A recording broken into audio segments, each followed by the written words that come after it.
understand. A teary cheek, a smile you fake, but nothing's changing in the end. I lost what once was home, tried to relive all that I missed. I only want to be alone, wish that we had never kissed. So deep,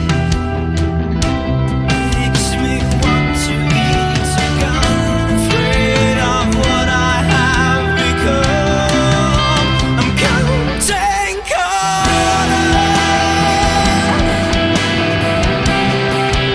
if you don't mind, if you don't mind, I'm counting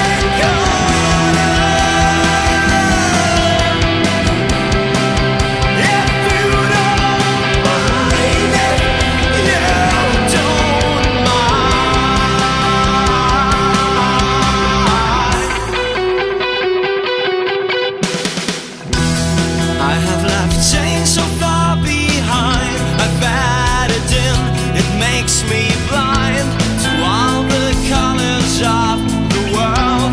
They seem to me just one big swirl. I try to count them but I fail, 'cause to me they're shades of grey. Oh, I know it's you who rock me, all the hues I cannot see. So deep, makes me want to eat a gun, afraid of what I have become. I'm counting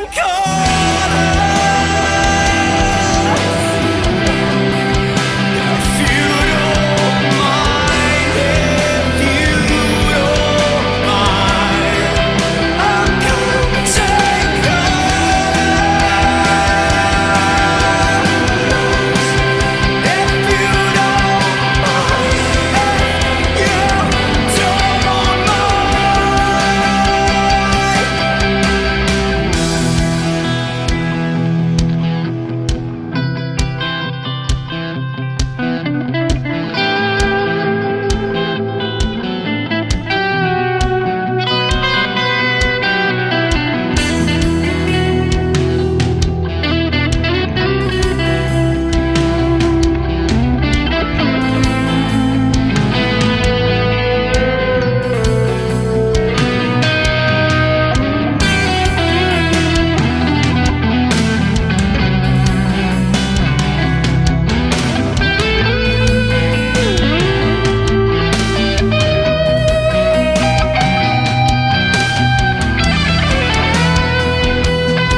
I'm counting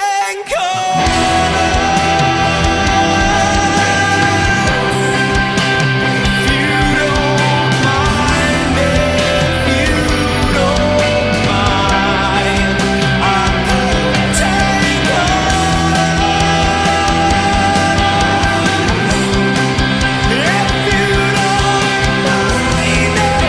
you don't mind, if you don't mind, if you don't mind.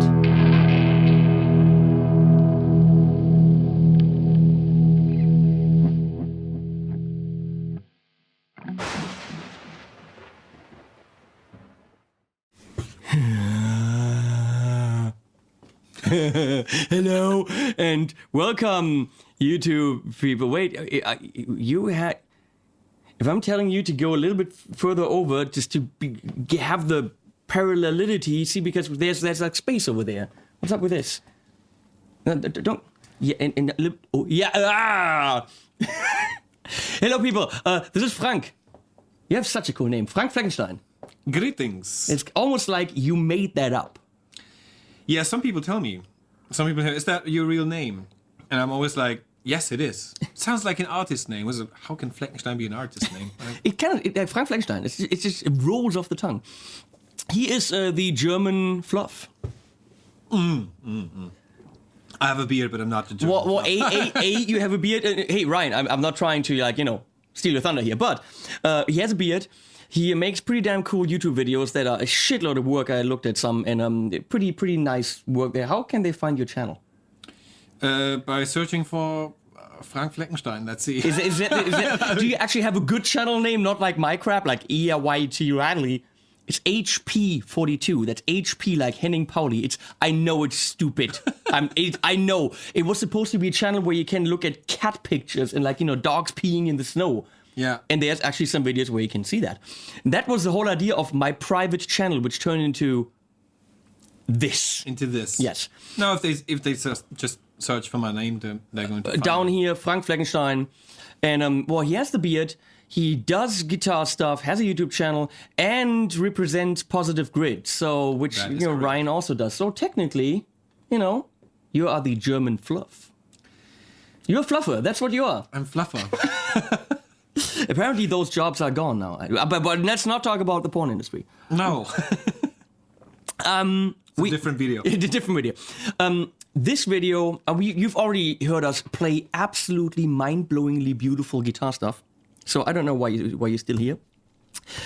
This video can and will not be completely in-depth and everything you need to know about the bias head by Positive Grid. Positive Grid is the company. That's correct. The product is called the bias. The bias head, based on the software application that we developed a couple of years ago, which is called Bias Amp. Which it isn't because it's software. It's bias software. Yeah. Okay. It's bias software, but it's Bias Amp because it deals with the inside of an amp, with the components of an amp that you can. Yeah, sure. So we're gonna look at the head and a couple of things, and we're gonna chat about it, which we have. You guys have asked me time and time and again, what do you think about the bias head? Because you did the whole thing about the Kemper. My whole rant about the Kemper was not about the sound, because I haven't extensively played with the Kemper in a studio situation. I haven't compared it. That's not the point. My whole point about the Kemper was an ethical dilemma about sharing, trading freely online, selling profiles, and the Kemper is a product where you need to have the actual amp there. You take a profile of it, and then you send it back, which most of you agreed is pretty lame behavior. Okay, just, profiling something and then sending it back, therefore kind of stealing it, kind of, okay? And my problem with the Kemper is that actually the company encourages that behavior. Now, we have a product here that allows people to take hardware and turn it into software. Now, your product is different. It's still modeling, okay? But there's programmers who listen to an amp and say, I wanted to... Sorry about that. I wanted to sound... We're going to try to emulate it in software, and it's their idea of what the amp would sound like. And it's obviously, their idea of what an AC30 would sound like, and their idea of what a rectifier would sound like. And that has been done by many companies before, Line 6. And to be completely honest, some of the companies that are being cloned, emulated, or even profiled in a Kemper, they're not doing a better job and a more respectful job to their fellow amp builders. For example, Vox. I love my guys from Vox, Jens. The VT40X in the software clearly shows a VH4 and they write Vox on it. It's a little graphical representation of a VH4 and it says Vox on it. Then they have an orange, clearly an orange amp, and it says Vox on it. So they are clearly not just hinting, they are making graphical representations of their competitors and they just don't write Diesel on it, or Diesel, or whatever you want to call it. Some name that's legally correct. They're just writing Vox on it. But the graphic is pretty clear. So, yes, it's the graphics are there, which we will also see in the app, to hint at this is the direction we go in. But you yourself said it's a direction. It's to let people know that we're talking about a clean sound that is reminiscent of this, and you're not claiming this sounds 100% exactly like a Vox. No, because only a Vox just sounds like a Vox. Oh, in well. the end, you know. Yeah. Although it's funny if you put along like 20 different AC 30s between 1960 and 1980, they all sound different. Oh, yeah. So it's like, how exactly does a Vox sound? It's like the same question that people, oh, look, this guy has a Dumble. This is like the legendary sound of a Dumble. Each individual Dumble sounds different. Sounds different. So what does a Dumble actually sound like? It's a difficult topic. But yes, what we have is a direction.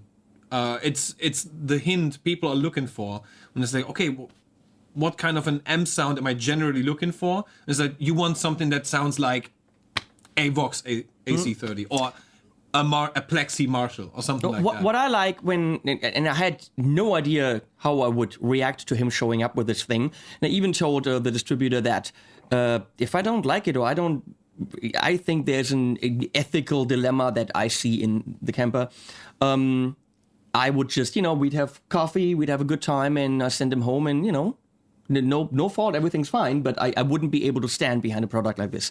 What I like, if you follow my hand over here, if you look at this thing, what I immediately liked was that there are no amps on the front panel. Well, there's no display where we could write, I don't know. Daitzi? Daitzi VH 4.7. Or I don't know, where we could write Sir Mouse instead of Badger. I mean, where you can't... There is no display showing you what amp you're supposed to hear.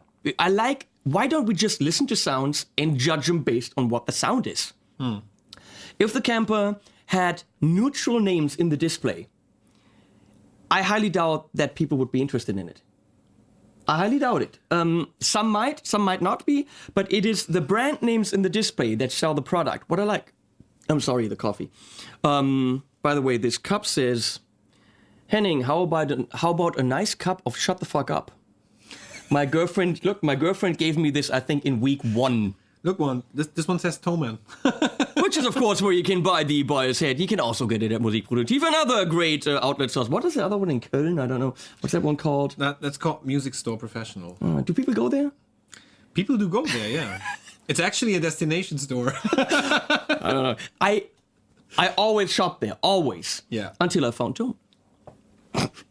It's a great store. It's a personal preference. I've actually never been in the new one. You've never been in the I've never been in the new store. It's quite big. We should, that's what she said. We should meet in Köln and go to the new store and hang out. And do we get free coffee there? It's not free, but it's very cheap and it's very good. Don't you know people there that could get us free coffee? I could hook you up with okay, now we're talking. So anyway, what I like on this amp, we're gonna be a long ass time with Frank. I like that it says clean, classy, blues, crunch. You can dial in numbers, but when you play with this head for the first time, you're just listening. You're not going, oh, a plexi, oh, a diesel, or a rectifier. No, you're just listening and you're building your opinion, which I have done so far, purely based on what it sounds like and what you can do on the front panel. And I really like that. So this is where I first changed my opinion about it being a modeler. And even though there's hints of what they're programming, not profiling, in the app, they're not selling it on the idea, you have a rectifier and all these brand labels in here.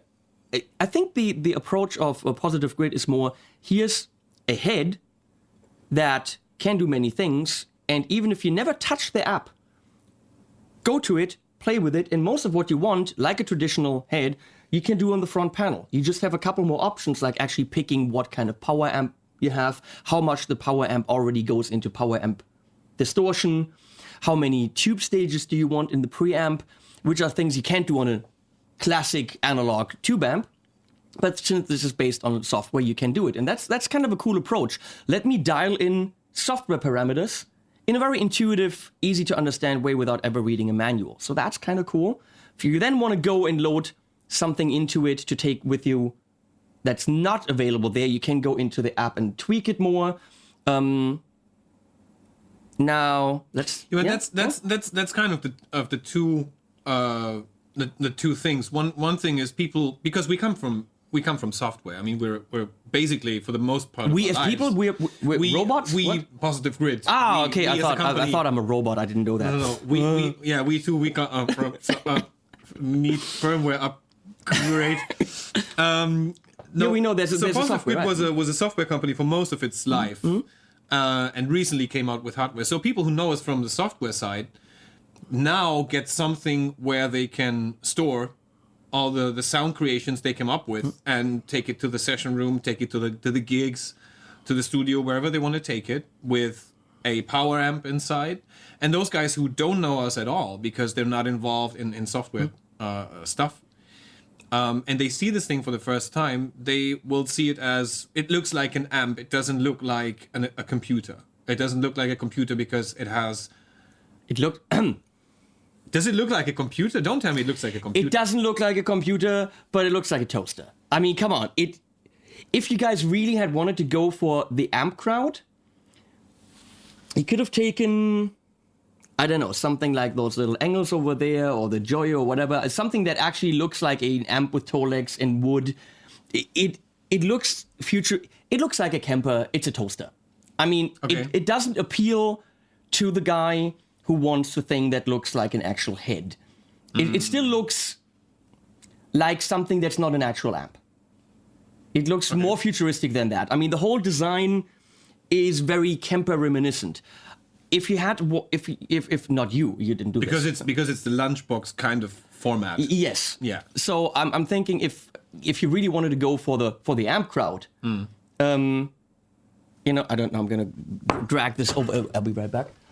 No, I can't. Oh yeah, I can take this. Oh. I mean, size-wise, this would have been similar, and you could have totally, done the knobs and whatever. But this would much more appeal to someone who wants the feel and haptic, I don't know, of a real amp. Real, whatever real nowadays is, we don't even know what that is anymore.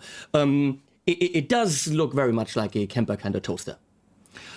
But it's not the same idea. Without the complexity of a computer. Yes. So with the Kemper, you still have going into menus and all that stuff, which here you don't. You have the app if you want that, but you don't need that. I like that. I mean, of course, you can dive into it, and then there's the whole tone cloud. Is that what it's called? No, that's someone else's tone cloud. That's you calling that? Okay. Yeah, exactly.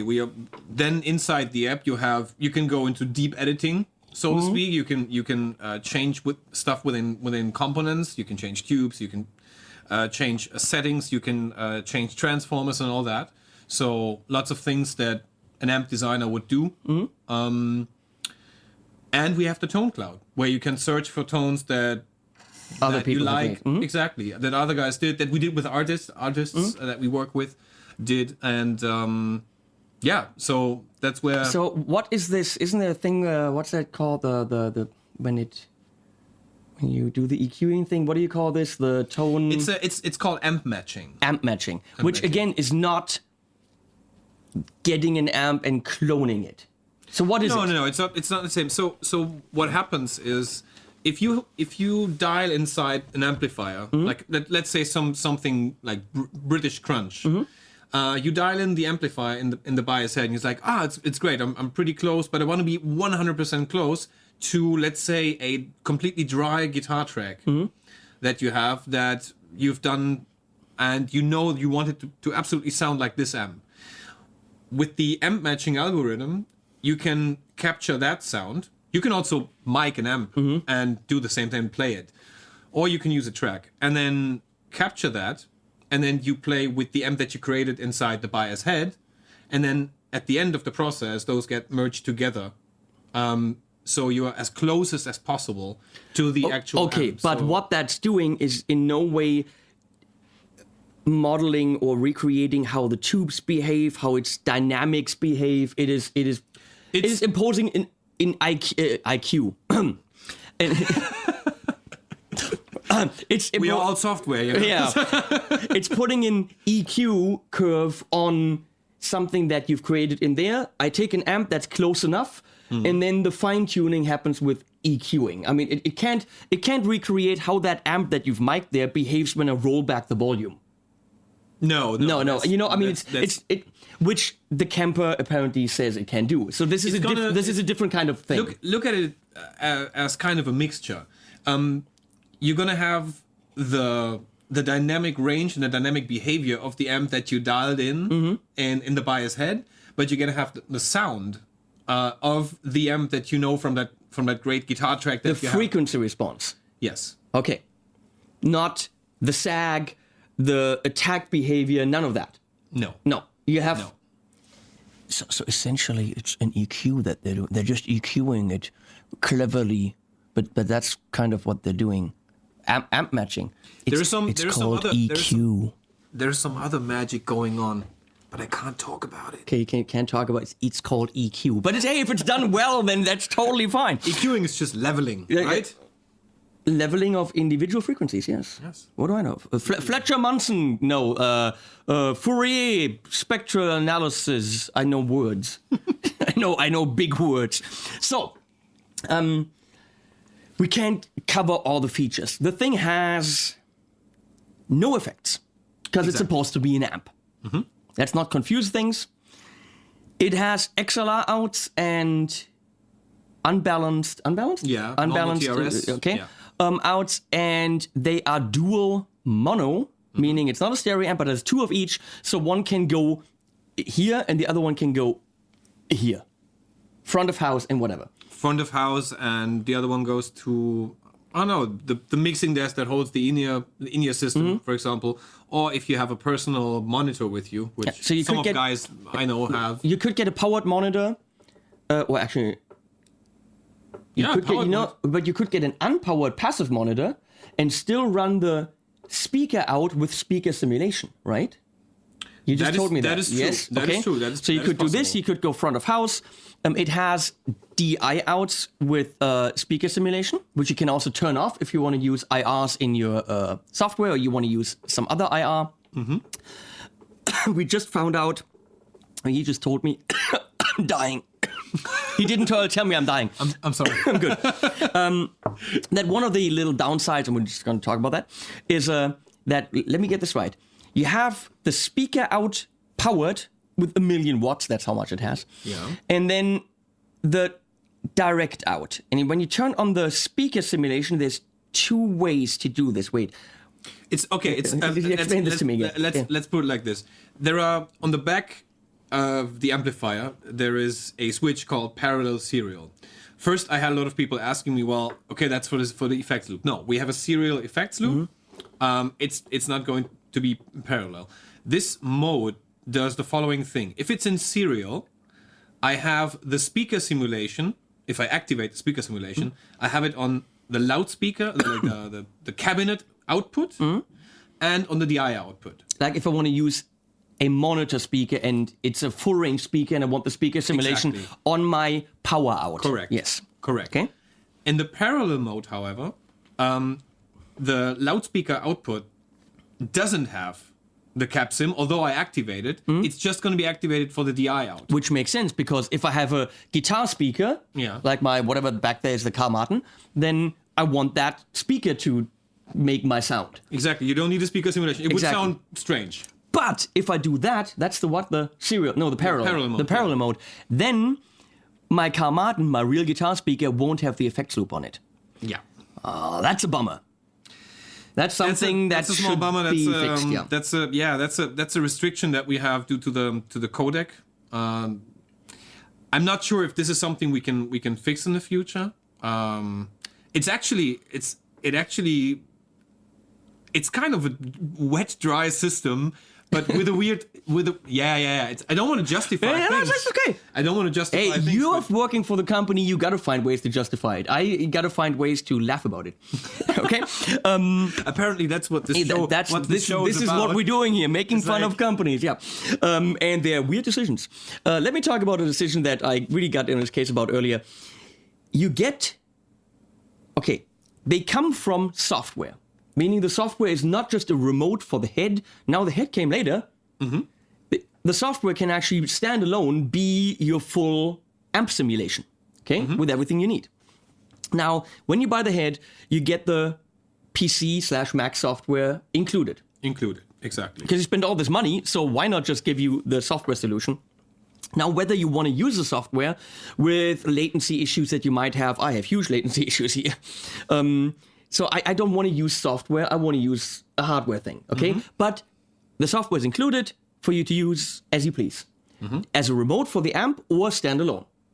And plugin for all the DAWs. Yeah. For me, that's somehow standalone, but you know what plugin, standalone, whatever, and your mama, and I don't know. So now there's, as a remote, which makes more sense, wirelessly, iPad, is there an iOS and Android? No, at this point we are not. Yeah, but I'm an Apple guy. I'm fine, but I'm just saying. Many people are not. And the thing is that this is something I don't have to justify. This is something Android has to justify, because there are three issues. We know that Apple is a closed system. That's why it works, and it does real-time processing, and it does that very well. Android has a couple of problems: security, stability, latency. So the only two phones where I was actually talking to one of our engineers, the only two phones where our application would actually run on Android are the two newest Samsung S series, because they have the capacity to actually process that, and it will run stable. But that's exactly what we're talking about, because he's talking about the app that also is the amp simulator. And also for the remote process. Okay, for the remote process, but the app is the amp simulator and the remote, which means when you buy this head for $7 billion, now how much is this thing? It's 1,399 euros. So 1,400. I'm just gonna add. I'll send you the euro, okay? So no, wait, you said I don't know, $1,400. So you actually it's $12.99 in the US, $12.99. Well, plus tax. Plus state tax. Yeah, what? It's $1,400. Okay, for the $7 billion that you spend on this amp, if you want the app, right now there's only the app that's the full Monty, meaning including the amp simulation, and you can actually play with your iPad by itself. You don't even need the head, and play through the app instead of just being the remote, which means you're gonna have to fork over a whole $5 more for the app. And I said, that's bullcrap. Because I buy this amp, why can't I get the app for free? Well, the problem is that when the app is in the App Store, you could just get it for free even though you don't own the amp. So that means if they want to give you the app, the only way to do it, since it is remote and the full app, they have to sell it to you for $5. But, and you just talked about Android being a problem with latency. That is stability as well. So that's for the app we're talking about, where you can also play. Android sucks when it comes to audio. But what if you just had the remote app? That could run on Android, because you're not playing through it. You're just remotely controlling the parameters. So what they need, please write under this video, and emails to bossman@positivegrid.com. That's actually his email. I don't know. Remind me to set up this email address. Yes, bossman@positivegrid.com. Head honcho of the buyer's head department, that all you want is just the remote. That way, they could give that to you for free, because anyone who doesn't have the head wouldn't be able to do anything with it. Okay, if it's just the remote, why do I want to play through my iPad if I have this thing? I don't need that. And that might potentially also work on Android, because it's just the remote. So here's my bitching about that bit. $5 after I spent $7 billion on this thing? Come on. $13.99 or $12.99. Yeah, I know. So $7 billion. $7 billion. Ethiopian dollars. Ethiopian dollars, yes. Where were we? It was in Mauritius. They gave us stacks of money. I gave them $600 at the airport. They gave me stacks of money this high. In my wallet, I always had like, we need 7,000 for this Coke. And I had 50s. I'm like, wow. Okay. And then they told me that they had like $1,000 bills and whatever, or 1,000. At the airport, they gave me all these small small bills. Small bills. Yeah. So let's do something else. I want to show you the rack version. Hand me this thing, and simply because of the beauty of this. I mean, this is very subtly. Oh, this is rubbery. Oh, this is a sexual experience right now. So this is very nicely. It's a nice package. I love Frank's package. And when we open this, it's actually a neat experience. Oh, now we're talking. This is much better. We have the quick start guide. Just gonna loop through these. I think they're made for this. They're for spies, right? Here we have a redeem instructions, because that helps you to, we're not going to show this, download the software. A $200 software package, by the way. Yes, if your package is worth $200, come on. And now here we have, I can't open this, I don't want to open this. This is a bunch of cables and shit. It's a USB cable. It's a That's USB, okay. USB. It's a power cable, of course, with different adapters for all kinds of countries, and it's an antenna because for the Bluetooth functionality, because of the wiring, the setup inside the rack version is different, so that's why they set up an antenna. Yes. So, watts. Let's talk about watt, because this is also powered. This is not just the preamp or This anything. is the powered version. Okay, so you told me earlier how much watts it has, but I didn't pay attention. So at 8 ohms, which is like most guitar cabinets have 8 or 16 ohms, it has 600 or 300 watts at 16 ohms. But at 4 ohms, we actually go up to 850 watts. What, 5 million watts? 5 million watts, exactly. 850. You heard right, man. But this is not 850 tube watts. And I know you guys are going to argue, tube is the same as transistor, blah, blah. No. Okay, a 15 watt tube amp will get so loud that I don't want to be next to it. A 50 watt transistor head is so loud that I can easily stand next to it. So it's not the same. And I don't know why that is in terms of physics. I'm just going to call it's because of science. Science makes it louder. It's possible. So on the back, possible. It looks like this. We have all the same ins and outs. Here the little antenna, which is neat. Expression. You have send return effects loop. Okay. There's also it's all identical to the head, right? Yeah. It's identical to the head. Yeah. We have 2 inputs here, which could be switches or expression pedals, right? Here That's expression pedal or switches. Both things. And in the software, you can define whatever that is. I mean, it could be making you coffee, bringing the newspaper, or actually control the gain, which might make more sense with this kind of product. Control power amp saturation on the fly, for example. Or how much sugar is in your coffee. Yeah. Unbalanced left, right. Balanced left, right. Again, why is it? Why is this left, right, and why it's not? Come on! It's dual mono. It's the same. It's the same signal because look, I can. There's a very, very cool explanation for that. I'm okay. Now, let's see what he's like sucking out of his brain right now. Okay, here we go. Check it out, kids. If you look here. Yes, you are right. It is on the left. It's on the for your eyes right now. This is on the left. For example, that is correct. For me, at this point, right now, from my angle, it doesn't make any sense. No, because this for me is on the. Got it? Wow, but you know what? It really should just say, out 1, out 2. Our designers decided that head honcho at biasgridpositivehead.something.com. Write your emails right now. Because, if I didn't know and you didn't explain all these things to me, and I'd be too lazy to read the manual, this is confusing. This is just... I would think, this is stereo. Okay. And I would guarantee you that people who hook this up live, what about the front of house guy? Mm-hmm. He goes up on stage, sees this, comes with 2 XLR and puts them both in. Because so many guitarists play stereo? You don't know. And I would play stereo, but I would simply assume that. And if I didn't know as a guitar player that this is not stereo, I might just assume that something is happening in stereo. Mm-hmm. Like the Torpedo Studio, for example. It is stereo. Why? Well, I can have a different cab on the left and different on the right. Mm-hmm. So for some reason, I might think in my amp, something is happening kind of like this, maybe a room simulation or whatever. Mm-hmm. And I might think it's stereo.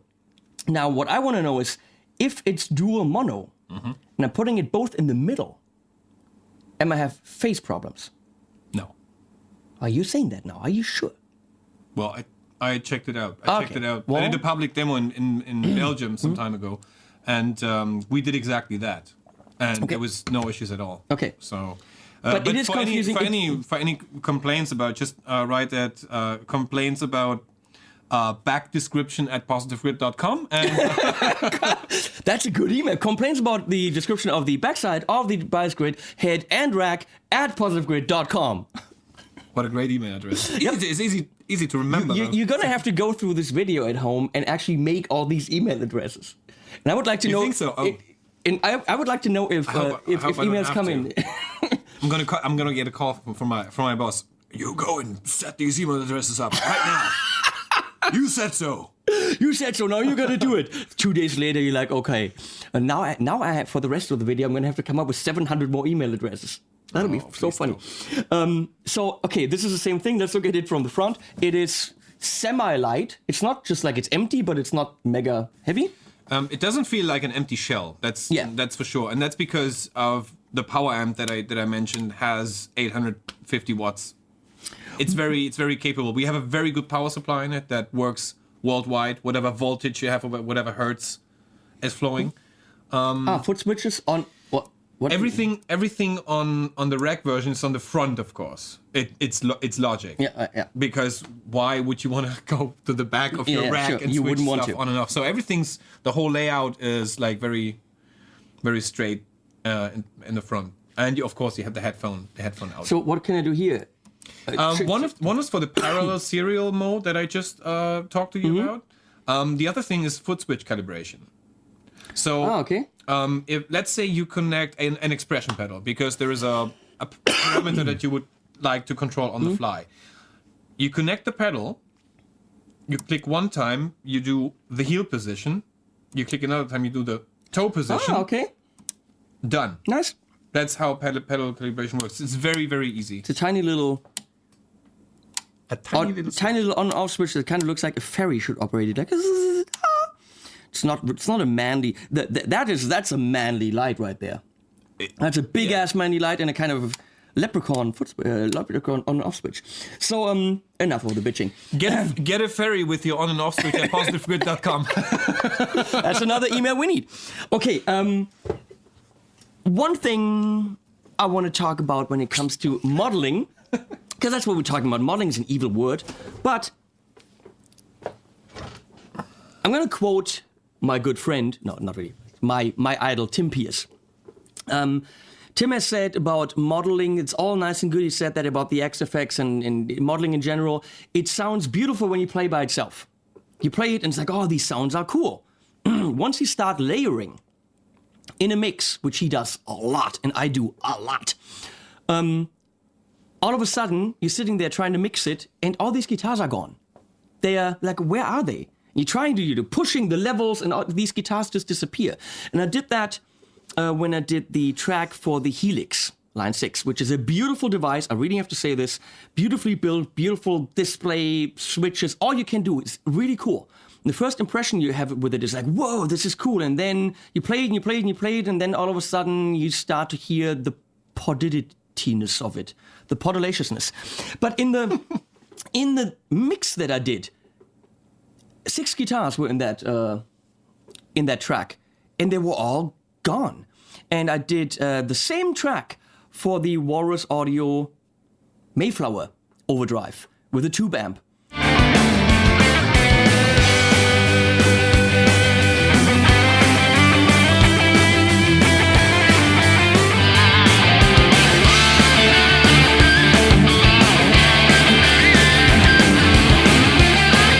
Same track, same stuff I played, and everything was there and it was full. And I just told Frank that earlier. I said, I'm really curious to see if we did do this track and layer everything, if it all just disappears and I can't hear any details, or if the guitars are there just as if I had used a tube amp. And I have to say that I'm very happy with what we did on the track that you heard by now about an hour ago, I guess. Because it so many email addresses passed by, you know. No, it was all there. Everything was audible, present. but also it sounded like I had actually recorded with amps.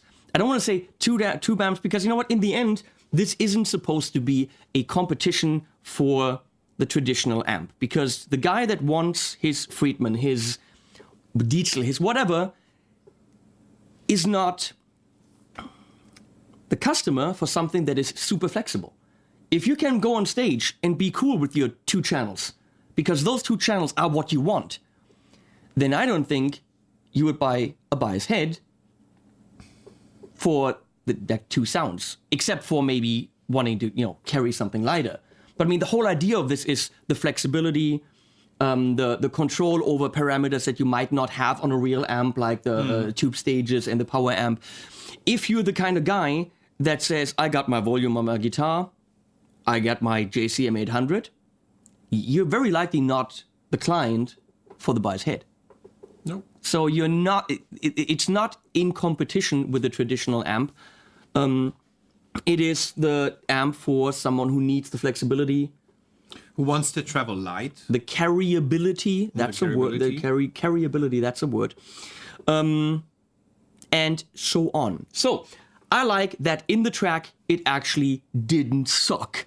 Okay. So far in the middle of the video, my 2 cents, it didn't quite suck in the track, which is already really more than I expected. A very, very good result. Yes. So, as I said, there are no effects in it. So I have, for full disclosure, in the effects loop, an El Capistan from Le Strymon, that's the French for Strymon. Silver Spring reverb by Mad Professor, Crazy Fins. Not like shark fin, the fin, And then Walrus Audio 385 projector pedal. Do you know this thing? Yes. Isn't it to die for? When I heard the story, I liked how it sounded when I tested out the first time, and then afterwards I was told the story, how it came into existence. It's a film projector. It's a film. It's the preamp of a film projector. Apparently, guitar players played through that film projector back then. And it's a really nice pedal. So another thing about these types of amps, they are very, very popular with the metal guys. Why? Well, really good metal amps usually have shitloads of watts. Why? Not because you want it loud, but you want the headroom. Yeah. You don't want the power amp tubes to also go into distortion, because that usually gives you that compressed, saggy, kind of flimsy response, and you want the that really quick response. You want attack. And that you get with a shitload of watts in the power amp that you don't use, so that it reacts quickly. That's why a rectifier has how much watt? 150, 180? Well, there's 100 watt and there's a triple rectifier with 150 watts. Yeah, exactly. And then I think Herbert has 180. The Herbert has a 180 watt power amp. Not to get loud, but to get responsive. Now, the thing here is, with these types of amps, also the Kemper, also the Axe-Fx, the sound gets made before it gets made loud, including the effects of the power amp and everything. And then you have that sound that is metally, and then you just make that loud. But those types of amps, or those types of power amps, don't affect the responsiveness. They just make it loud. So this, let's call it transistor power amp, simply will make it loud without sounding like a transistor power amp, because the sound has already been made. So this is why they're pretty popular with the metal crowd, especially with the 7 and 8 string and 9 string and 10 string and 11. Where have we stopped? Are we still at 9? We're still at 9. Oh, okay. Actually, there are a few 10 strings. Ridiculous, but okay. So if you play an 8 string, I don't have the hands for it. If you want an 8 string and you want that low string to be really there, I have heard from many people that play 8 strings that it's only really doable with simulations, because there you can tame the effects of the power amp and make it responsive. So it's of course nice for the metal guys. You know what? We're not gonna go into it too much, as you've seen in the track before, because there's a million great demos of this thing by the metal people. Ola Englund knows how to show metal, so go there. And not right now. Wait a bit. Wait till we're done. So right now I'm going, wish I could tell you. Be right there. Yes. So right now, what you're gonna hear is just an amp. It's the speaker out, no cap simulation into my torpedo studio as always on my Marshall 412 cap. Okay, and it's pretty. You want to start with clean, or you want to start with glassy? I just want to bitch about something. You want to bitch about something? Yeah, I wouldn't want to be on stage and have to read these knobs, because it's a nice little design element to have this little hole here. Yeah. But if I'm standing where I'm standing on stage, I don't know what my amp is set to right now. Maybe I don't have to, but it's like, a rectifier. You have no idea what it's set to. Really nice shiny dome head knobs, but completely pointless. Okay. Because you have to go this close to see where the little indentation is. This is better than a rectifier, but it would be nice if there's actually a stupid line. Why not just make a line? Give me a Sharpie, come on. That would be so damn funny if I just put Sharpie lines on this thing. I would love that, but he's not going to let me. You're not going to let me. Well, it's my sample. It's pretty beat up, so that would be really funny. No, I'm not gonna do that. So wait, turn this camera on. So you have this nice knob here, which is clean, glassy, which is another kind of clean, blues, which can still be kind of clean, and then crunch, and then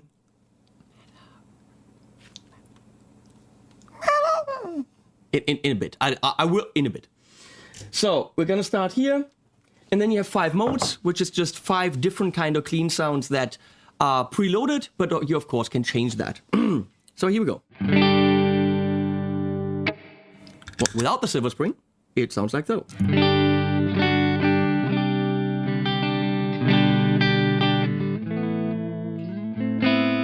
I'll go to a different kind of amp.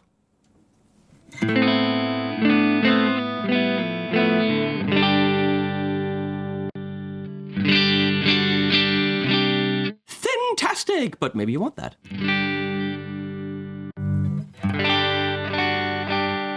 And that's mid-central. That's very mid-forward, yeah. Nice and round.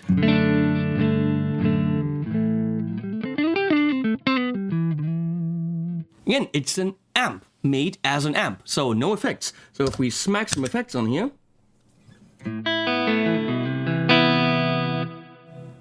if we smack more effects on here. This camera is turned on and records? Yes. Oh.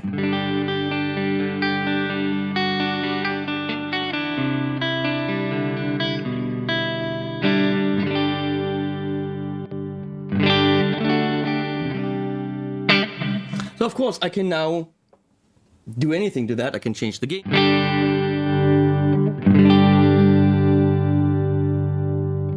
And I can overload my torpedo, as you've just heard.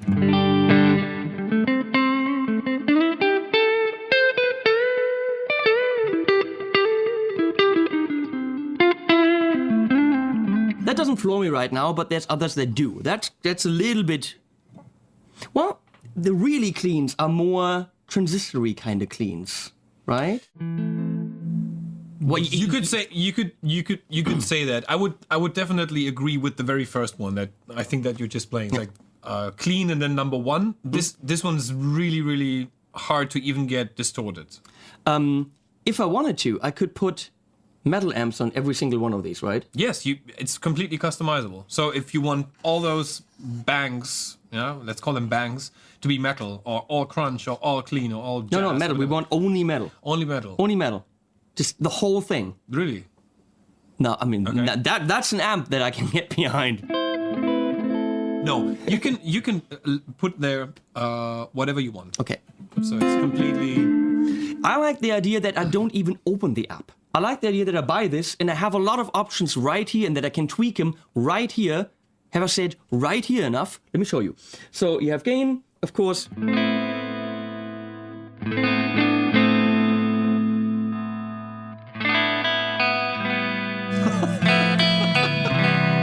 If I want to be stupid, okay?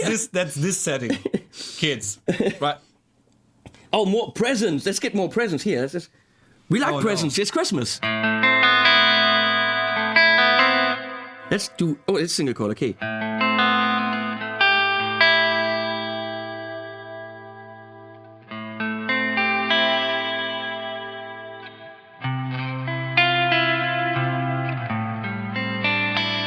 That's actually not a stupid sound. I think that'll really cut through a mix. like really. With that amount of presence, it will definitely Yes. do. Yeah, that's for sure. So then we have master, and again, the master is like on your amp, how much you would push The master volume. the master volume. Power amp, So yeah. therefore, the output is actually how loud do you want it without affecting the tone. So this is pretty damn clear down here. We have vintage and modern. I don't know what that does on a clean sound. This is for the center frequency of the presence control. Ah. So with vintage, the center frequency is a bit more down, it's a bit more dark, and with modern, it's Okay, so we're not checking this on the clean setting. no. Let's go to Glassy right away. Yeah, Glassy 1. yeah.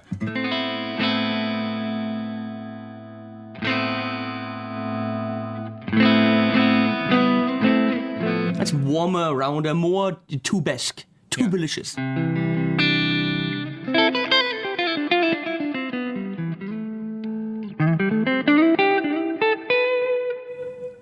Nice.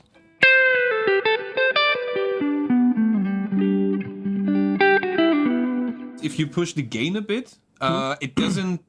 It gets right just before.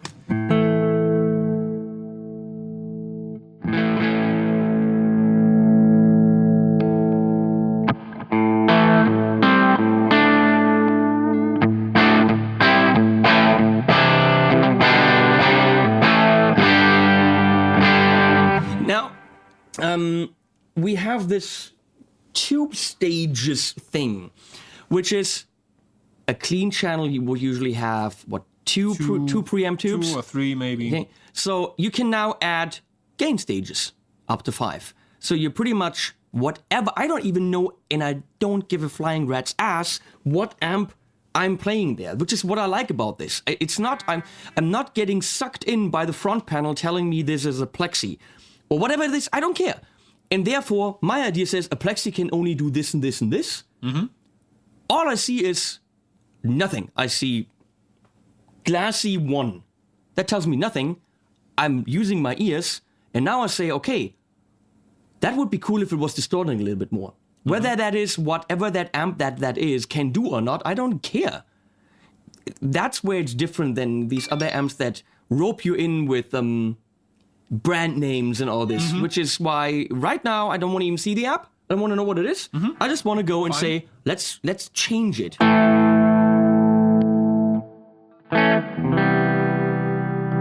Two tubes? Two tubes.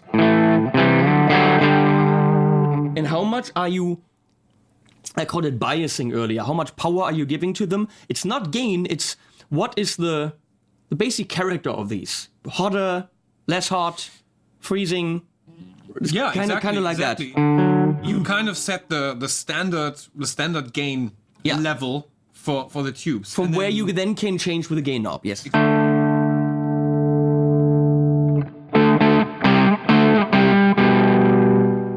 So if I add another tube, now it's gonna get hotter.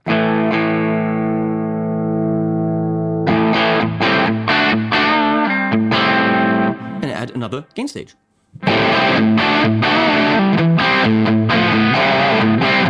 Now that is nice, without the reverb.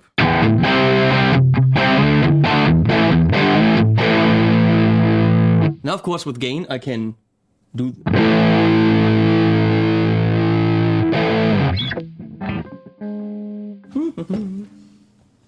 Something's overloading. Yeah, a little bit.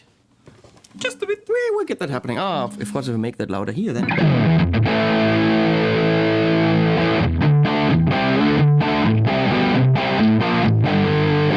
That is a thick ass sound. I can add another tube. Now it's far away from a glassy amp. It's really not glassy anymore.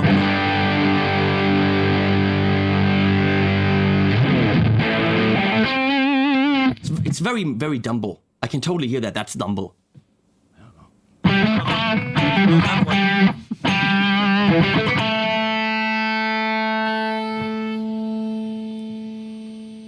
That's weird.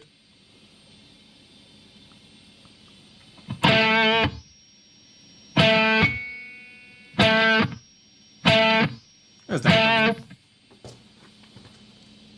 Oh. I'm always getting.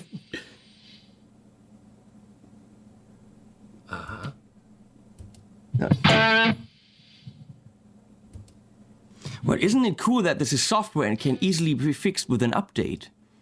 Now that programming dude at positivegrid.com has gotten an email from 20 of you. No. 5 gain stages on Glassy 1 has that result. With Bright On and with Vintage. Bright On and Vintage. Just write that down. Programming dude master guy at positivegrid.com.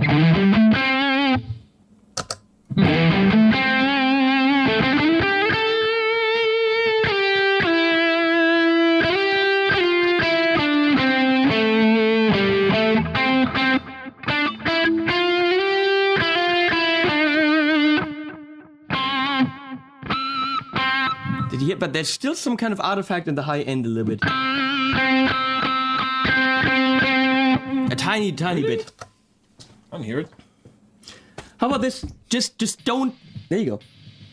What's this? Yeah, that's just lots of gain. It's lots of gain. Look, 5 tubes. Yeah. It's Distortion. some tube internal feedbacky kind of thing. That's a technical term I just made up. Let's just move on, okay? We pretend this happened. So this didn't save, of course, if I go back. Good, okay. Yeah. I would have had to hit save, I guess. Exactly.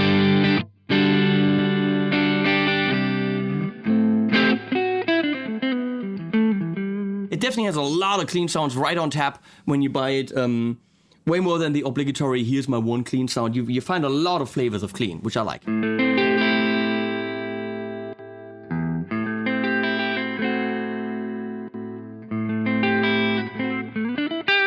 I like this, so let's stay with this. Let me see. We'll dial it in.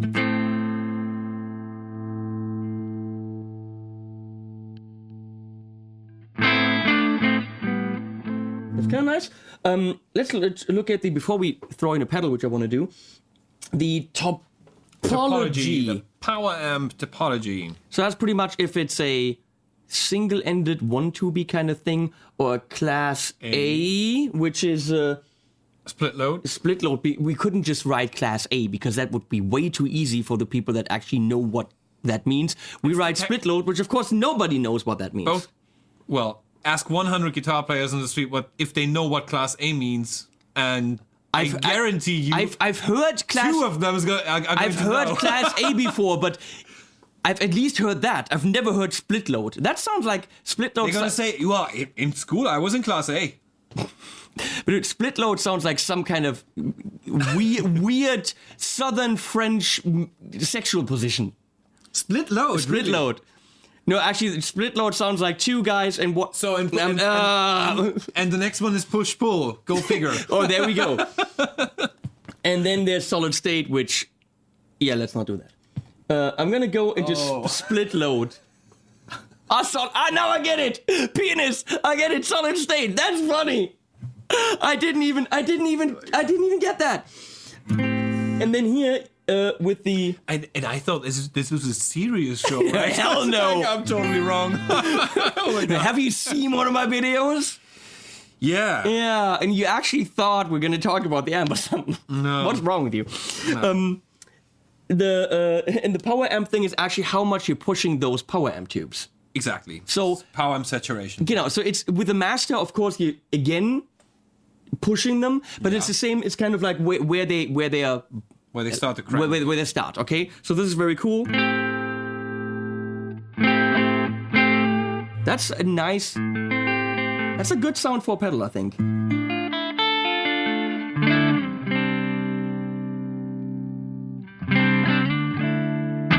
Very nice. So I'm going to throw in the 385 and see Be if... careful with the volume. I did it once and... Okay, I'm going to...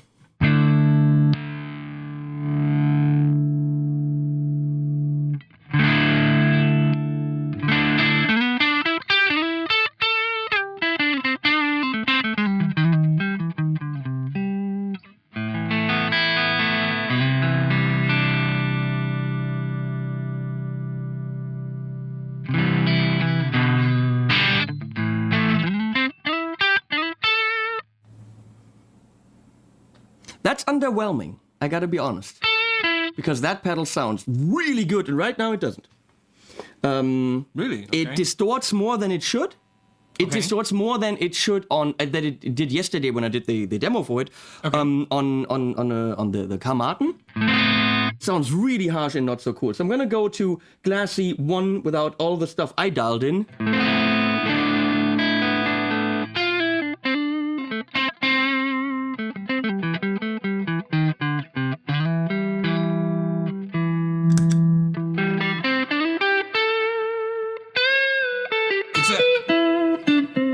You're always gonna get a different result if you put it into there is an input stage, yes, but the input stage is connected with a codec in the back, so you're always gonna get a different result. For example, every time that I'm using a TS-808, for example, in front of it, and I like to do that with the Marshall. I always need to cut down tone by a good bit. Okay. As in comparison, if I put it in front of a tube amp, there's Yeah, it sounds a bit harsh and cold somehow. And that pedal really doesn't sound harsh and cold. So maybe I'll take the treble down.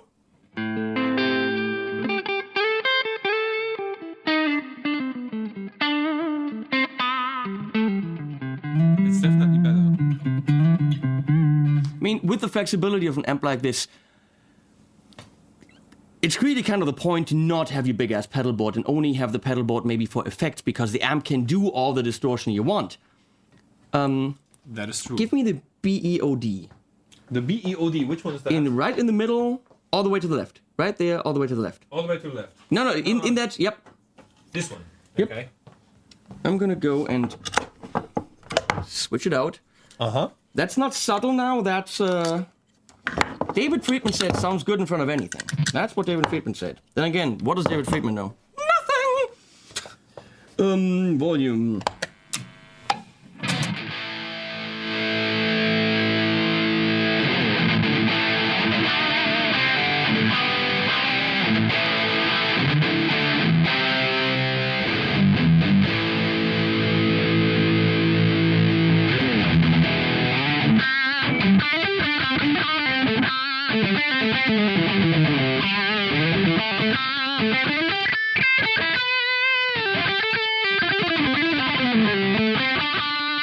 But there's also some of that harshness, some of that in the high end, some of that not. These things are very hard to describe. Okay. Right now, my verdict would be based on only those two pedals and those two settings we had, that it's maybe not the very, very, very best amp for pedals. That, yes, they work, any pedal will work, but that it's not necessarily meant to enhance something like this or a drive that's in front of it. Because I have experienced these differently, with more fun, to be really blatantly honest. And again, if you have pedals, what you want is one tube channel, one amp that's just a vehicle for your pedals. Kind of a loud maker. A loud maker. And the flexibility of something like this is not really the whole idea. No. So, blues. Subtle. I like subtle. Ow! Ow! That was mean. Ow!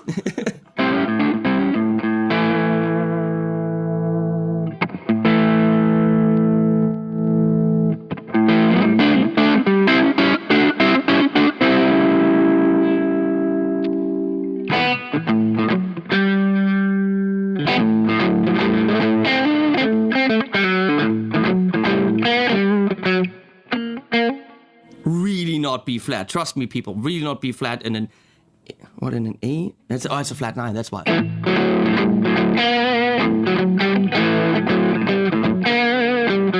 Do the same mistake all the time. So the musician police says, he did a mistake. Oh, he did it Devin again. Townsend has that song where he goes like.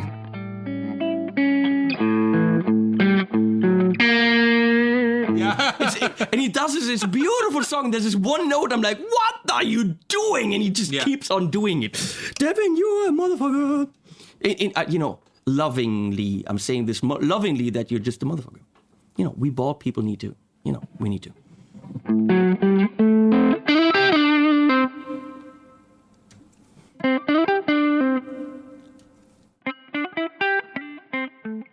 It's like the thinner knob, it just gets thinner. And again, I could go like this, Yeah, you play. Yeah, you play and I do the things here.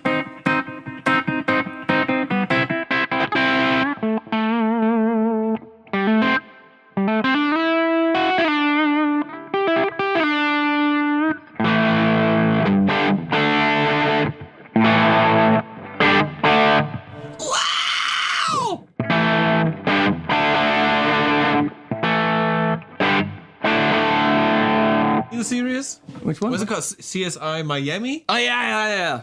With what's his name? David Caruso? Yeah. The guy always Every time overacts. putting on the sunglasses. And then he looks. Yeah, every episode starts the same. They tell him, yeah, this is going on, and it's like, Well. I think we found our guy. and then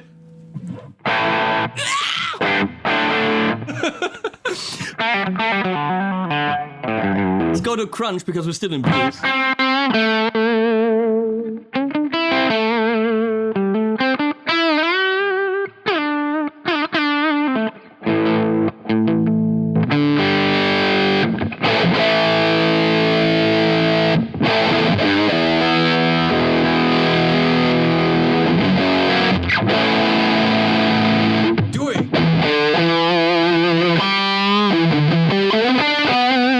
That's metal?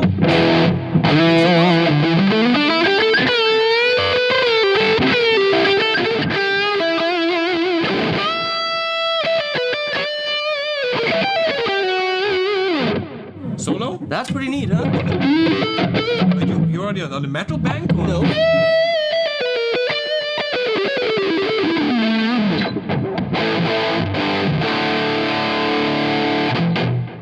That's just 5 game stages. That's why. It was. on the. How is this going to be a crunch?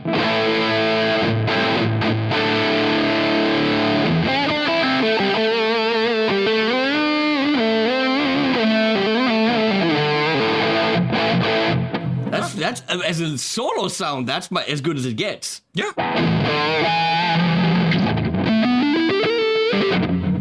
Nice.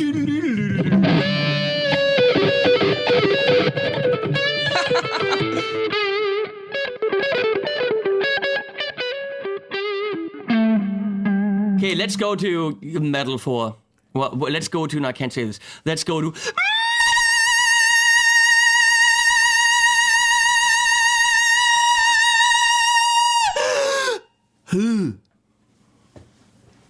You've just said metal. Yeah, Metal. metal. Like the English guys. Yeah. Say So metal. Metal. Metal. Here we go.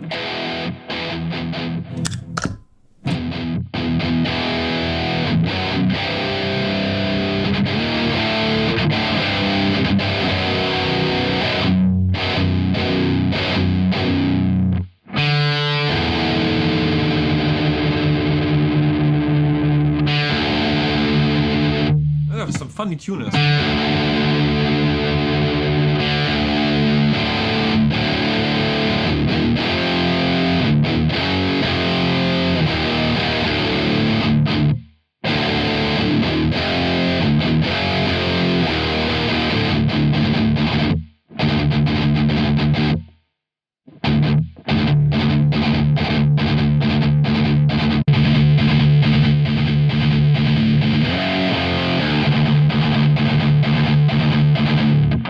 That's the Lonely Ranger.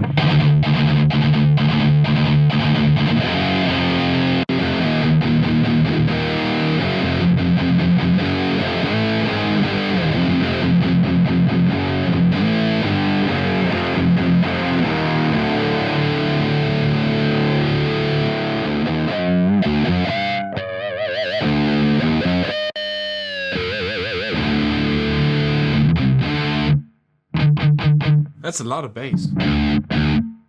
That's a bass amp. Ah, there's no bass.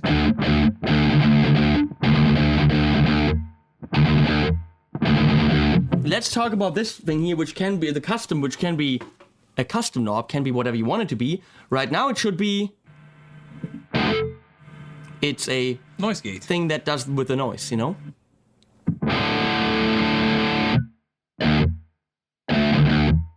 And that's the most extreme setting, and it's like It still works.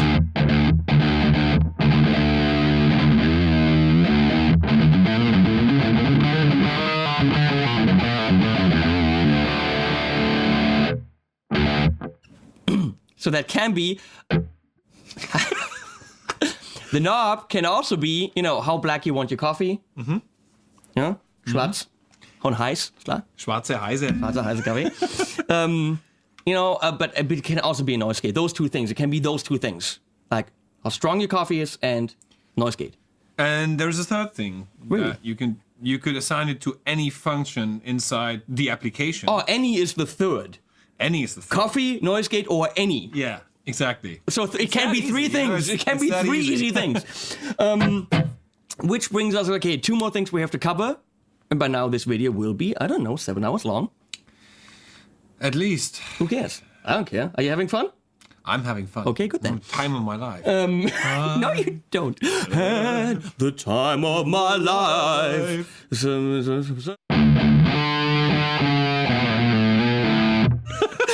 Yeah, whatever. We need the metal version. we need the DI out. So I'm gonna turn my SPDIF off. SPDIF. Turn off your Wait, SPDIF. what have we listened to?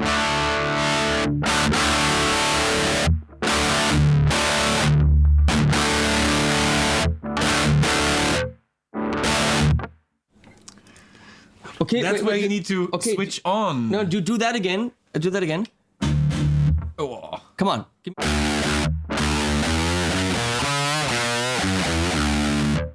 Now that's a sound. You know what that sound is? That's type O negative, the early years.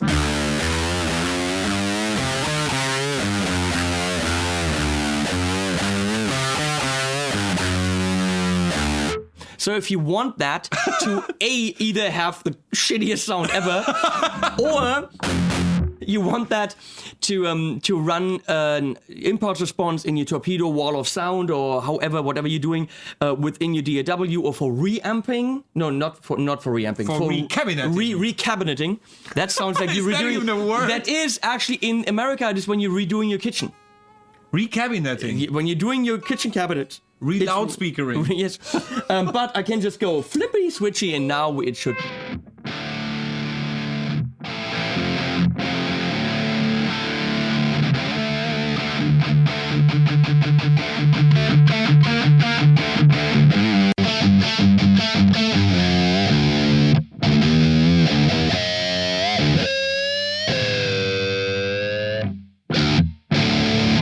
That's pretty damn good. I mean, I gotta say, for a DI out, that is pretty damn good.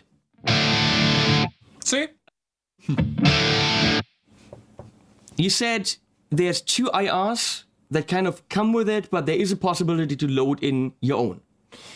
No, what we have is maybe that would be a good time to show a little bit of the app. This camera has been rolling forever, so go right ahead. Maybe we should. Wait a second. I'm gonna go and turn this off and not use that clip at all. That 7-hour clip. Makes sense. So you And have to here we search go. for it. Now we have the app. So essentially, what you do is you connect with the amp. It's a Bluetooth I am protocol. so tempted to hit the stop right now. Just like to go stop. Don't. No, we don't. No, we don't do that. So Yeah. I didn't see at all that said VH4. Wait a second. but let me- I'm just saying. I didn't see VH4, which of course I know what you're hinting at, and I don't know why you're doing that. I don't. Why couldn't it just, let's say, awesome metal tone? No, I'm just saying. what I did was I do have a VH4 on my myself. So I wanted to get a tone that I could use for demos that is as close as possible to channel 3 of exactly that amp, because it sounds very special. Yeah, sure. Peter pretty much set up the channels like I wanted. So that's why I was trying to get as close as possible. It's my personal amp, and to recognize it, I gave it the name. It could be called Frank's Metal Mayhem. I'm just saying, it doesn't need to be another brand's. I'm just saying. I totally get your point. And I gotta say, I stormed into the Positive Grid booth at Music China, and they were happy to see a non-Chinese face, so they just listened to me. And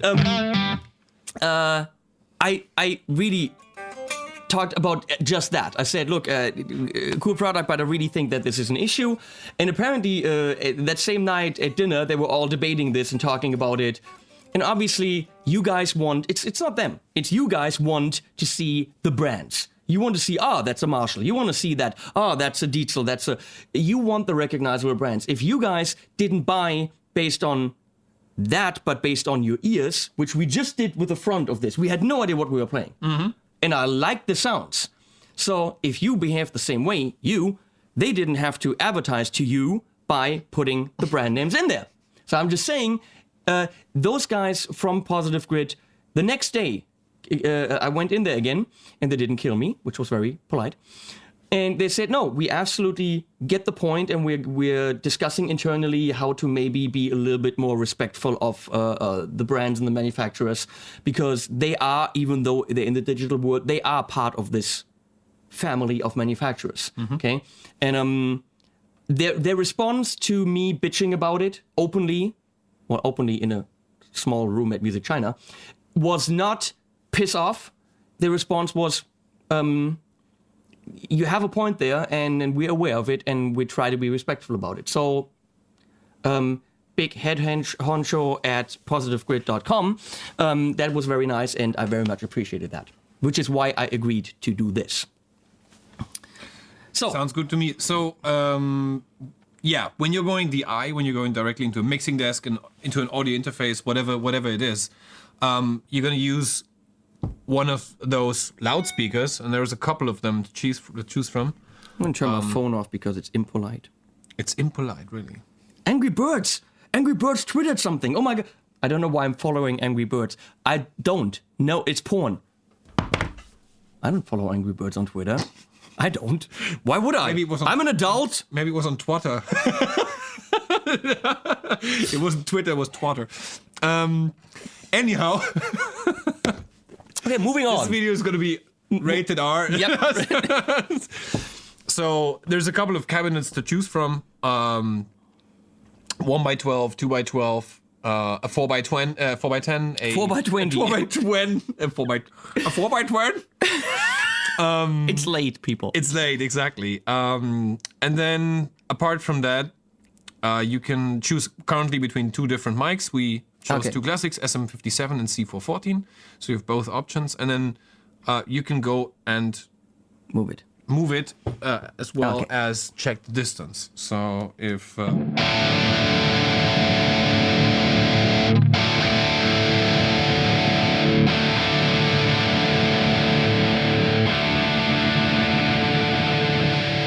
there is a slight delay to it, as you might have noticed, but well, you play and I twiddle with it while you play. I twiddle with it.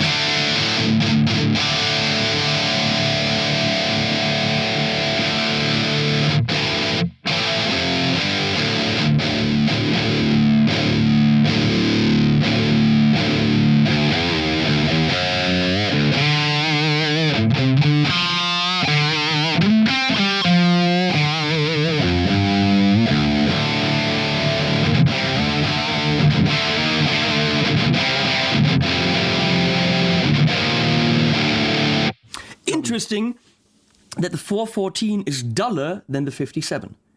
Because the 414 is a condenser, and I would have thought that the high end is much more pronounced on the 414.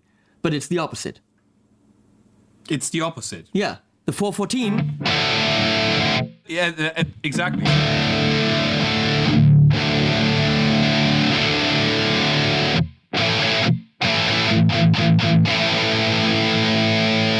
But if Things I can learn. I would have thought the 414 is the one that's brighter because it's a condenser.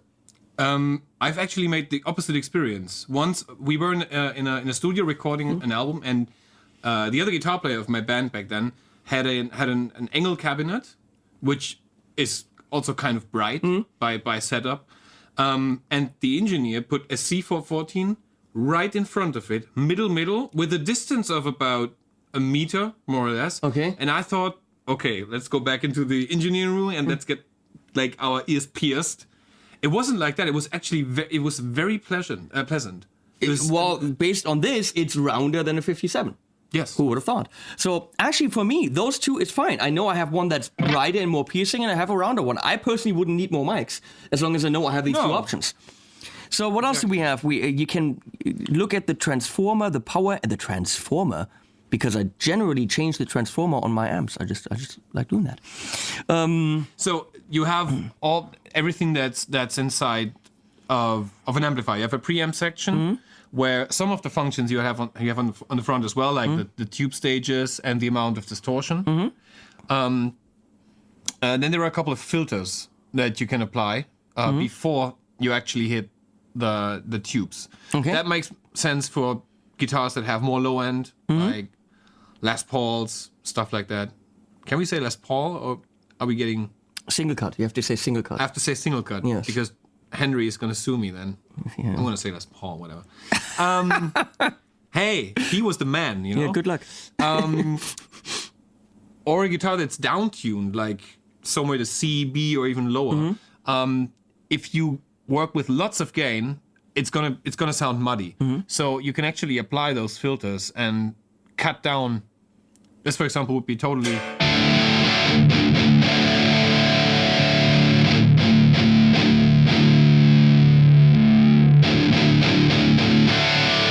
See, with the Les Paul from Gibson, you might have to do something. With this, you don't have to do shit, because this is just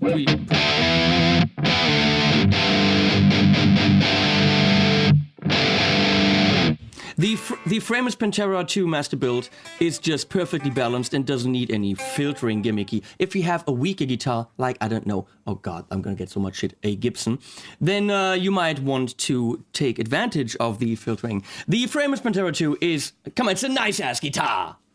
It looks great. It absolutely looks great. Turn this back on here. Call 555 Guitar Warwick.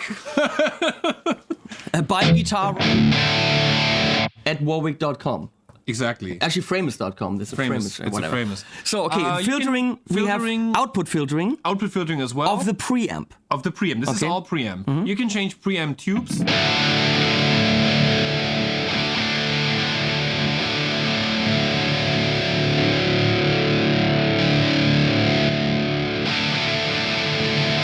Now, for a high gain sound, it's definitely more subtle. With crunch sounds, you will definitely experience more of a difference.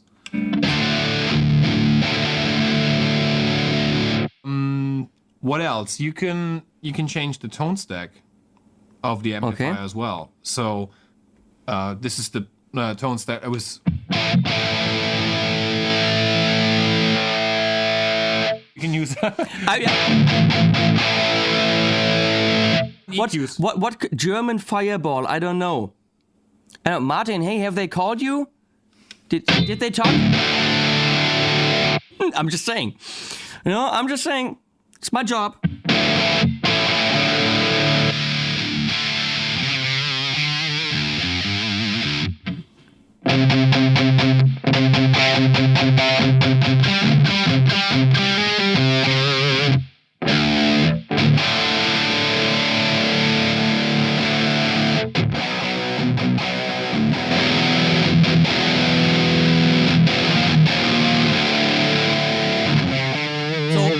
Four different power amp tubes. No KT77, KT88, KT66, or just Katy Perry. See what I did there? God, I'm so fucking... No. Well, we are working on Katy Perry. Okay, good then. So we can integrate some Katy Perrys in there. Okay, I'm gonna be the guitar player dick here for a second. This is way cool, and you can definitely do everything if you want to. Yes. What I like, and what probably a lot of guitar players like, which is why they're gonna love your product, is this right here. That I don't have to go into this stuff. Because you know what? yes, it's nice. I can switch between EL84 and 34. And you guys on my channel, you know the difference because you're total nerds. There are people who just want to put their amp down and they don't even know what tubes are in there. I never knew about tubes before I did this. I didn't give a flying rat's ass. If it sounded good, it sounded good. So what I like about this product is... This product, I sound like I work for them. What I like about the Positive Grid bias head by Positive Grid... is not working for. No. is that... When you go into these apps and these programs... It's killing you with routing options and it's killing you with all these possibilities. And sometimes the possibilities are overwhelming. Because I'm playing, I'm like, oh, but it could sound better if I try 84s. But if I what, you know, and then you dial stuff in and you forget to play. I totally get your point. There's one thing that definitely is different to what a lot of people tend to call modeling, because at some point modeling was. Yeah, you have kind of a digital grid, yeah, and then in the middle of it there is an amp of your choice, and then you put a pedal in front of it, and then you put some effects behind it, and that's modeling, you know. Here it's a bit different because we don't have that grid. What we have is components where you can set up different parts, you can switch components, you can add something or take something away.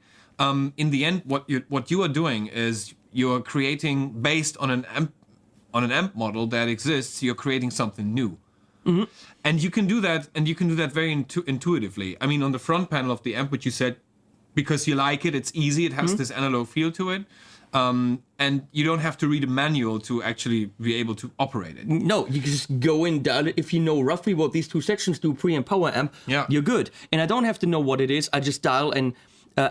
So I think, of course, the options for the one that wants to dive in are great. And if you only have the software, that's what you have, and you play with the options. But if I never see these options, the head is still cool. Absolutely. It's loud, it's giggable, and everything is right there for me to dial in. So it's what I want to tell you guys that are afraid of all that digital stuff because it's overwhelming, who don't want a Strymon timeline because it has a menu. Okay? And there are a lot of guitar players like this. We want not tactical.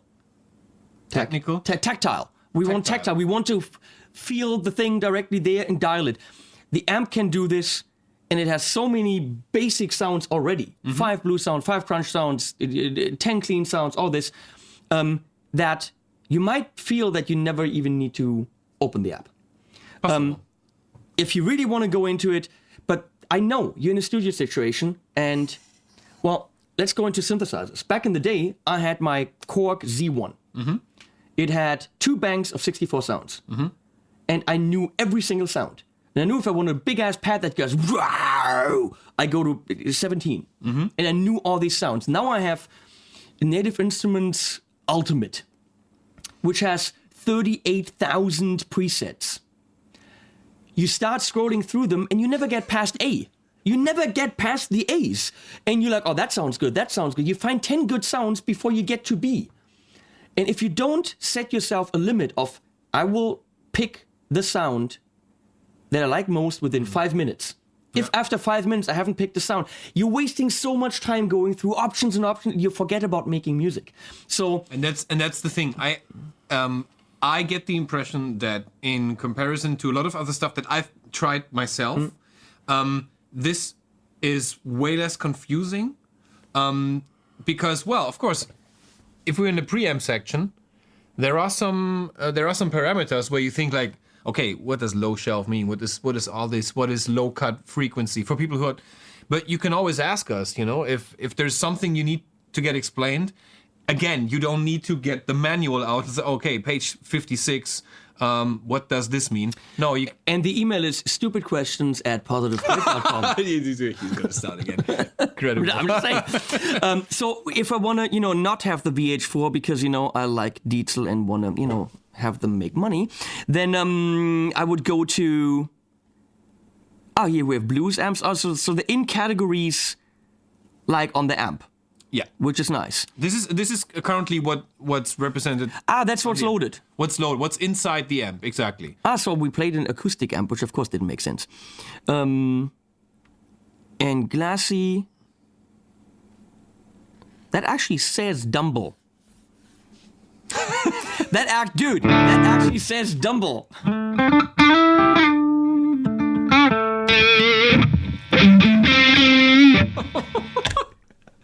I have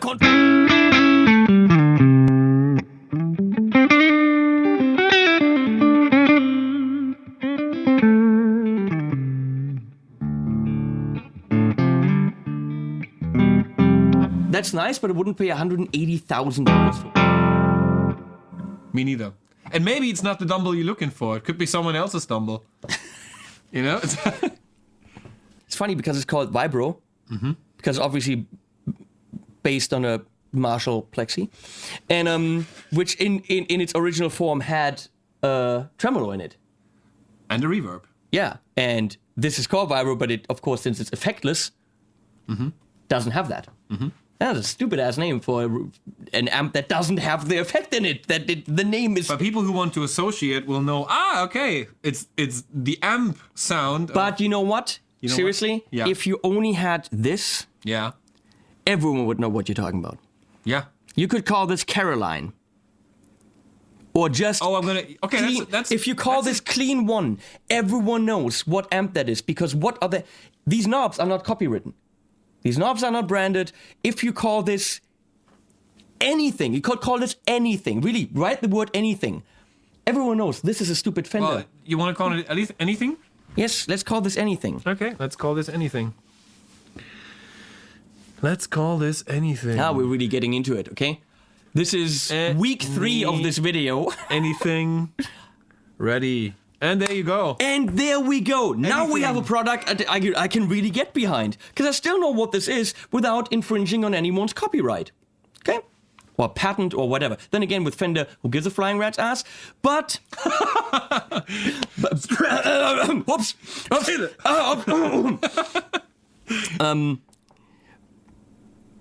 I love Anything. it. I love it. I know great, exactly what this is. It's great. Yeah. British rock, and it's... What is the color of this thing? See, that's cool. I can live with this. That's totally fine. British rock. I know the lines are very... It's difficult. People want to know what's behind it. So how do we do this in a way that's okay? It's difficult. It's very difficult. We will just call them all of them. We're calling anything. No, this British Rock 50, and it's a slightly different kind of orange than the actual orange. We all know what this is, but it's not saying Rocker Turb. Okay, this is cool. This is fine. I absolutely agree.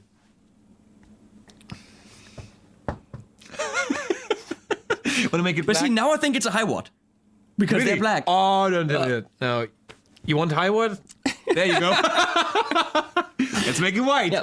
No, this is, I think, kind of having the knobs and all, that's all fine.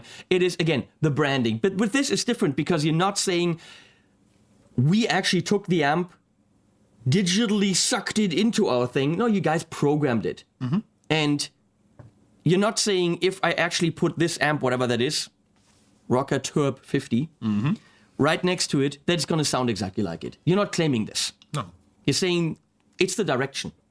We have a great sounding amp model inside this nice little box that you call a toaster.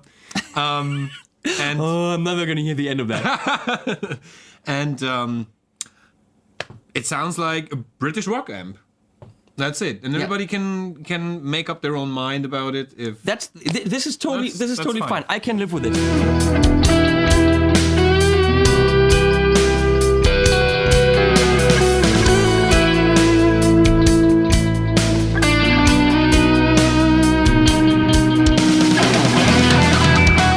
Szenario. Wieder wunderbar. Wurst-Käse-Szenario.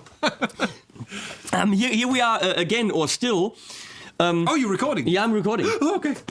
You can call yourself lucky because the main camera that we're looking in right now, stopped recording after 322 gigabytes of data. Woohoo! Which means we didn't get the whole probably last 30 minutes of our video. So this was also why you saw the app and not our beautiful faces. So let's go into my 2 cents, which I've already given you but didn't record. Exactly. So I'm trying to reiterate what I said. One thing I said was piss off. You said piss off, and then Can you piss off again? I said, okay. Yes. Okay, now it's just me. Frank Fleckenstein is gone. Over there.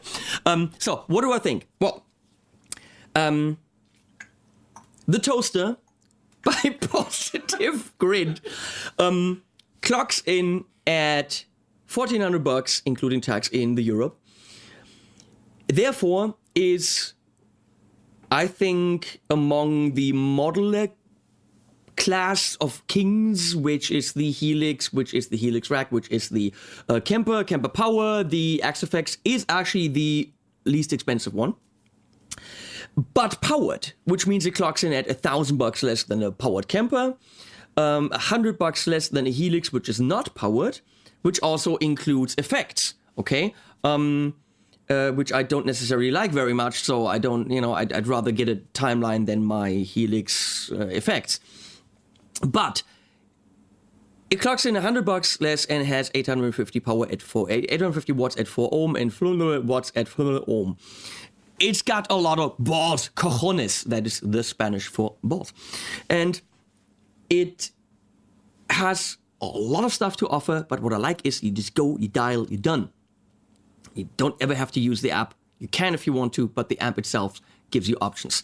Now, as a flexible head with a lot of power, it's way cool. For cover gigs, for studio gigs, the DI out actually for me was as good as what I get from a Torpedo. Totally usable, maybe not as flexible with mics and all this stuff, but pretty damn cool. And you could easily use that in a studio situation. It stacked beautifully in the produced track. So all these really good points. Least expensive, okay, 1,400 is still 1,400, but you're buying yourself a lot of amps, you're buying yourself a lot of sounds. I just had to. No, come back, it's okay, you can come back. I just had to do that. It's definitely a flexible box, it's lightweight, it has a lot of power. Now, is it going to rival your boutique one-channel amp? In let's say the pure fun of hitting that one note and you're like, ah! Like I play the Morgan amp at NAMM, a little bit of reverb. Okay, that's a 20 watt one channel thing for €2,500, okay? Mm-hmm. It's a completely different product. You're not trying to compete with that kind of product. Frankly, you still have your tube amps, right? And you like them. I do still have my tube amps. I really like them. You're not gonna always carry your VH4 everywhere. That thing's huge. That's what she said. That 28 kilos heavy. And it's heavy. So this is a good solution for situations where that's appropriate. Sometimes you might want to use your VH4. Exactly. Because it makes sense. When I can, I will definitely do so. And but for example, I've been traveling a lot with this head, and it actually fits right into my hand luggage. So that's a good point. That's very convenient. So if you're traveling, is that my cell phone? Yours? No, it's someone's. Yeah, probably mine. Yeah. So when you're fly gigging, so to speak, then it definitely comes in handy. There's actually something that David from Houston Kettner said when we talked about the Grandmaster 40. He said, don't even take the amp when you fly gigging. You're some kind of metal act, whatever, and you're going to the US, and you know you can rent a backline. Well, they can rent a Positive Grid by his head. Yeah, take their iPad and just load their presets on it. That's true. So you're literally traveling with your iPhone, and go to the stage, click, and you have your sounds right there. Exactly. That's definitely it's your iPhone. I mean, that's your easiest way to go to a gig if you can rent this, because you can take all your sounds with you, which you cannot. Well, you could get all your sounds on your VH4 with you if it's also rented, because you just dial them in. But you don't have the flexibility. You simply don't have the flexibility. Now, I totally understand this. I really think it's great for this. Just like some of the other products, it is cheaper. And I think, especially, I can't talk about the Kemper, I haven't really played it. Definitely more impressive in terms of the tonality of it than a Helix. If you ask me, he can say this, I can say that. You can hear it on the track that we did. Track totally worked.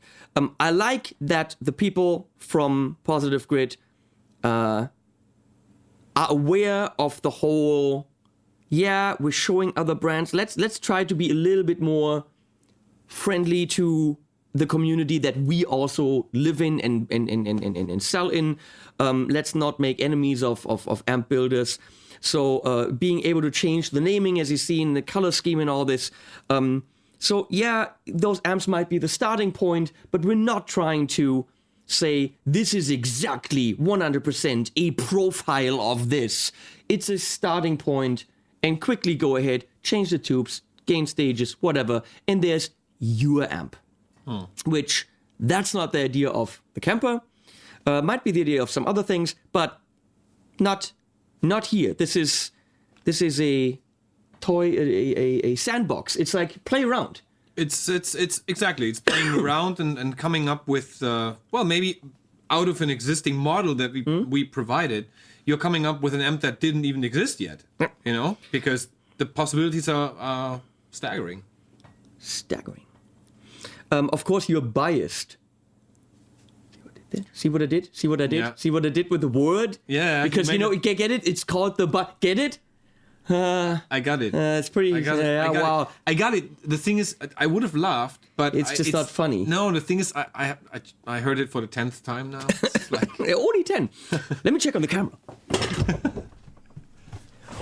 We're still rolling. We're still good. Okay, so we can make this video 3 hours, right? No. Let me bitch about a few things.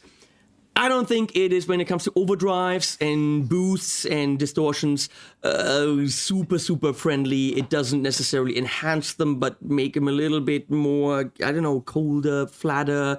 With the two that I tried, I wasn't floored. But you have these pedals to have variety in sound, because your traditional tube amp has a clean channel and a drive channel and maybe a third one. So you're using the overdrives to have more flexibility. Well, the amp itself is flexible, so you don't really need them. Okay, it's not absolutely necessary to throw drives and boosts and all this stuff before it, because it can actually do this in amp modeling form.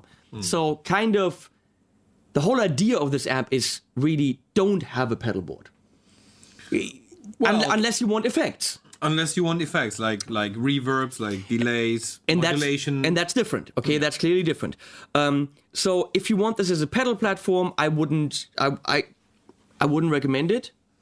I wouldn't. Okay, but I it's flexible enough so that you don't need drives and all this stuff. If you want, what's going on? That's okay. Don't worry about it. I thought it's my iPad and someone's writing me, but it's not my iPad, it's your iPad. It's my pad. And I'm like, why don't I know this person? Here we go, because it's not my email. That's why. I'm like, why is that guy writing me? And I shouldn't even, I'm talking to you guys. I'm so easily distracted. What's that? Okay. Effects loop. Now, on a digital thing like this, you have a left and a right out, which of course is a middle and a middle out. They're just labeled left and right because they're on the left and the right. Okay? As I have explained so eloquently. So for the direct outs on the actual toaster, it would be nice if I had a stereo return for my effects loop and could actually use them only for DI, not for speaker out, because speaker out would require a second power amp. That's going too far. Okay, speaker out would only be mono. But for going DI, which sounds great, have stereo. The hardware is already there. It would only require a TRS for the return. And then I can actually use my Strymons and Leslie speakers, like my Neo Instruments ventilator and all this stuff in glorious stereo. So for something that is digital in modeling, not having stereo is kind of sad, because the world of stereo is very nice. Well, we're a young company. Anything can happen. Yeah, I'm just saying the hardware is kind of already there. I questioned in our previous My Two Cents, which you haven't seen because camera and stuff. Effects loop only serial. Now, I don't know if it's an issue with digital. I know it's an issue with analog because you want your dry signal to go completely unaffected and then mix the effects in. Now, I don't know if there's a downside to having a serial effects loop on a product like this. I just always, on something higher end, would like to see a parallel option where I mix it in. So I don't know if it is an issue or not. I'm just bringing it up.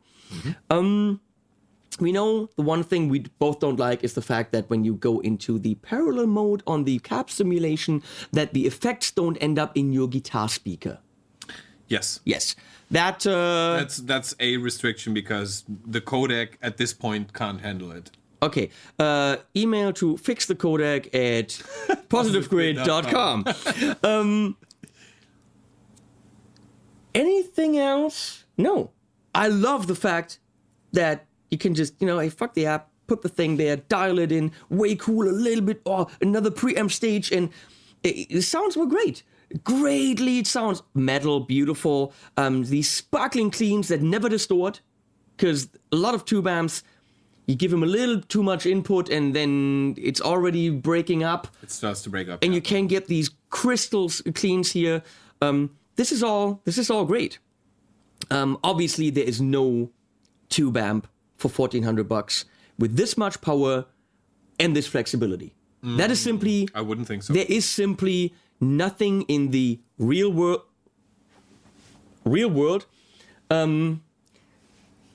that can compete with this on that level. No, And in the same way, this can compete with a single channel 15-watt boutique tube amp. It's a different application and it's a different world. It's a different world. And ultimately, it always depends on the listener's ears. Yeah. Everybody has a different set of ears. We were pretty much aligned with lots of things that were said today. Maybe because we think in a almost the same way. But out there, there are a lot of people that won't tell you the difference. Although there is a difference. There is a true difference. I know that a lot of you guys don't have the money or never want to spend the money, similar things, on a Friedman BE for $4,000. Okay? And also, that thing will only sound good in a situation where you can crank it a bit. So, even a Friedman Pink Taco at 20 watts or 25 watts, that's loud. That's tube. That's loud. Can't plug in a headphone. Okay? So, I think on the Runt you can, but that's not the point. The point is, tube amps, even at 5 watts, get loud. And I know a lot of you always, they're writing me saying, what is a good solution for playing with headphones? And there are very few solutions. That's true. If you have a great tube amp already, a solution would be to get a torpedo, because that's a good way to play the real sound with headphones. With headphones or DI for practicing playing at home and just enjoying great tones, this is a killer solution because it has a headphone out, right? It has a headphone out on the back. On the back, okay. Rack on the front. See, I pay attention. So, maybe you never go to a studio. Maybe you're not that guitar player. Maybe you don't have a band, but you just want to jam along to great jam tracks and have killer sounds. Let's not think about the professional working musician. Let's talk about you guys who just enjoy playing. And 1,400 is acceptable. That's where probably most of us draw the line of what we would spend on an amp. Where with, Kemper at 1,800, that's already whoa, and then power at 2,500. If I spend 2,500 on something, I want to get more use out of it than just in my bedroom. True. Yeah, most people. So, I think I can recommend that. I think I can openly say that. I enjoyed doing the track, really did. The lead sound was fun. I played it well. I'm going to say this. But I can only actually do this when the sound works with me, when it's like, whoa! There was this one note that was just like singing like crazy in the intro. Go back and listen to that. That was really beautiful. Well, I like the whole track. Yeah, it was fun. Thank you, Rafa, for singing that. You'll never see this video anyway. So links to the thing and the other thing and his channel. Let's do that too. Let's link to his channel under this, and also the Patreon account, and then thanks to Positive Grid and Face and all these people, and then Animals now after 14 hours. Oh, yeah. Constant video work. No, after you guys have sat on the toilet forever, because that's probably where you watch this, right? On your iPhone, on the crapper. Be careful when you get up, because your legs might be asleep and you might just fall right over. Then your girlfriend finds you with your pants down in the toilet, flapping like, oh my God, I can't get, hey, why do I know this? Guess why I watch videos, okay? I'm just saying. Okay, now picture this, please. Hey, do you or do you not? Take my iPad to the toilet. Yeah, sometimes. Oh, well, there you go. Bye-bye. Thanks, Bye. Frank.